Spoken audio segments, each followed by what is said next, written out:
উনিশ শতকে বাংলাদেশে নির্মিত প্রাসাদসমূহের মধ্যে বালিয়াটি প্রাসাদ অনন্য। মানিকগঞ্জ জেলা শহর থেকে ৮ কিলোমিটার উত্তর-পূর্বে এবং ঢাকা থেকে ৬২ কিলোমিটার উত্তর-পশ্চিমে এর অবস্থান। এই ভবনটি রাম সাহার জ্যেষ্ঠ পুত্র পণ্ডিত রাম সাহার বাসভবন হিসেবে ব্যবহৃত হতো। চুন সুরকির উপাদানে নির্মিত ৩ তলা এ ভবনটিতে মোট ২১টি কক্ষ রয়েছে। এই ভবনটি জমিদারদের সময়ে সান্ধ্য পূজার জন্য ব্যবহৃত ঘর। ২০ একর জমির উপর প্রতিষ্ঠিত ভবনগুলো এখানকার মহাজন জমিদারেরা তৈরি করেছিলেন। এ জমিদার বাড়ির প্রতিষ্ঠাতা ছিলেন জনৈক গোবিন্দ রাম সাহা, যিনি ১৮ শতকের মাঝামাঝি সময়ে একজন মহাজন ও জমিদার ছিলেন। ভবনগুলো মূলত ৫টি আলাদা ব্লকে বিভক্ত ছিল।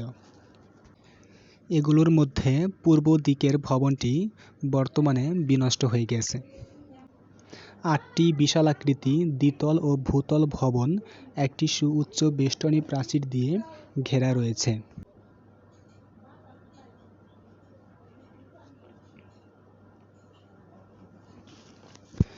এ ভবনগুলোর ফাঁকে ফাঁকে সুতা দিয়ে বাঁধা আছে, যাতে ওখানে কেউ প্রবেশ করতে না পারে, কারণ ভবনগুলো খুবই ঝুঁকিপূর্ণ, যে কোনো সময় ধসে যেতে পারে।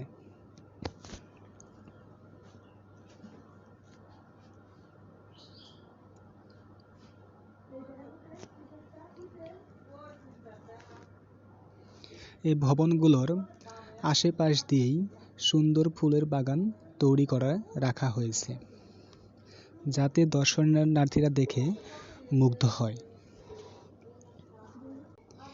এবং মাঝে মধ্যে একটু দূরে দূরে কিছু চাপকল রয়েছে, যাতে দর্শনার্থীরা সেখান থেকে প্রয়োজনীয় পানি ব্যবহার করতে পারে। রাস্তার দুপাশ দিয়ে সুন্দর ফুলের বাগান তৈরি করে রাখা আছে, যেখানে দর্শনার্থীরা বসে বিভিন্ন ধরনের গল্প গুজব আড্ডায় মেতে উঠতে পারে।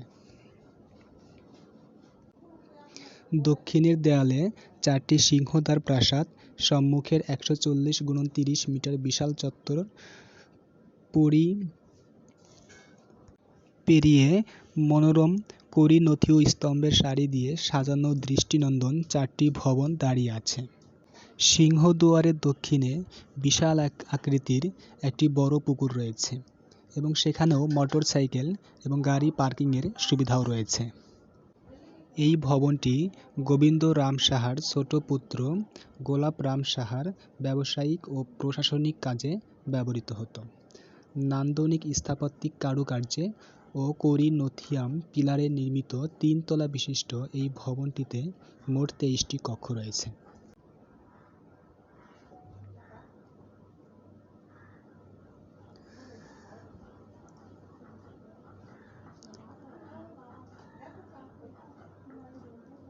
এখানে অনেক দর্শনার্থীরা দেখতে ভিড় জমাচ্ছে।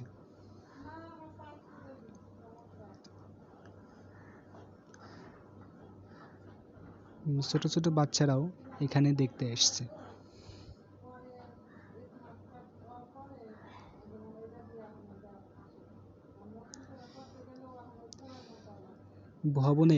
দুটি ভবনের মাঝখান দিয়ে একটি ক্যানেল আকৃতির জায়গা রয়েছে, যেখান দিয়ে বৃষ্টির পানি চলে যেতে পারে।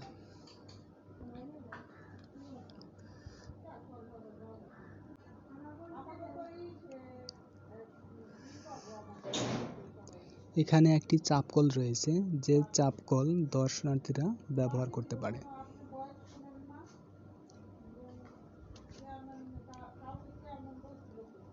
এই ভবনটি গোবিন্দ রাম সাহার দ্বিতীয় পুত্র দধিরাম সাহার অন্দরমহল হিসেবে ব্যবহৃত হতো।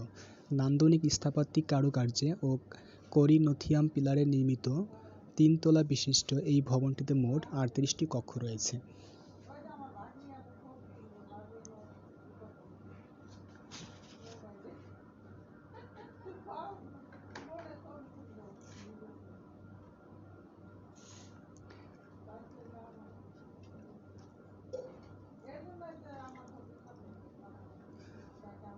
এই ভবনটির আশেপাশ দিয়ে ঘোরা সম্পূর্ণই নিষেধ, কারণ এই ভবনটি যে কোনো মুহূর্তে ধসে যেতে পারে।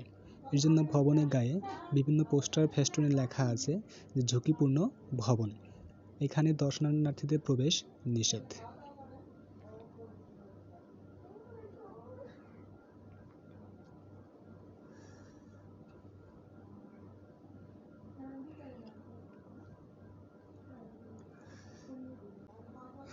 পিছনের আরও 4টি বিশাল আকারের ভবন বিদ্যমান রয়েছে। উত্তরে রয়েছে একটি পুকুর, যার 6টি সিঁড়ি রয়েছে, যা পুকুরের তলা পর্যন্ত গিয়ে পৌঁছেছে।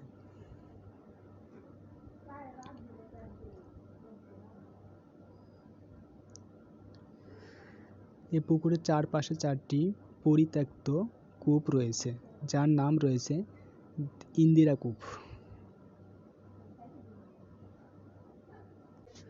এই জমিদার বাড়িটি প্রায় 200 বিভিন্ন আকারের ও প্রকৃতির কক্ষ রয়েছে। জমিদার বাড়ির মাঝে দ্বিতীয় ভবনটির নাম রংমহল। এর অভ্যন্তরের দেওয়াল জুড়ে রং ও তুলিতে আঁকা ফুল, লতা, পাতা রঙিন জ্যামিতিক নকশায় নান্দনিকতায় ফুটে উঠেছে। এই ভবনটি বর্তমানে জাদুঘর হিসেবে ব্যবহৃত হচ্ছে।